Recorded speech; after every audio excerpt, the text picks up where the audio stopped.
Pada zaman dahulu kala, di pesisir pantai Tinagat, Tawau, terdapat sebuah batu besar yang unik, bentuknya seperti payung. Penduduk tempatan memanggilnya Batu Payung. Di sinilah bermula kisah cinta antara manusia dan makhluk kayangan. Seorang pemuda Melayu sedang berjalan di tepi pantai.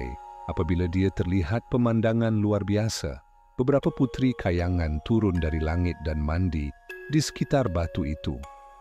Terpukau dengan kecantikan salah seorang daripada mereka, pemuda itu menyembunyikan pakaian ajaib putri tersebut.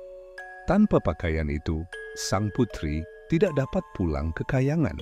Merasa tiada pilihan, putri itu akhirnya bersetuju untuk tinggal di bumi. Lama-kelamaan, mereka jatuh cinta dan berkahwin. Mereka hidup bahagia sebagai suami isteri.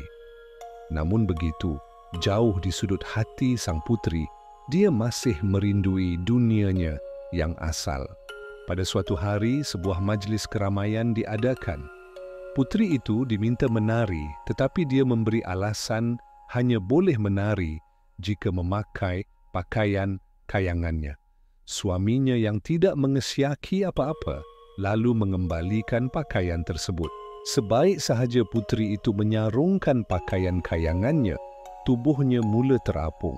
Dia melayang perlahan-lahan ke udara, berdiri di atas batu payung sambil menatap wajah suaminya buat kali terakhir.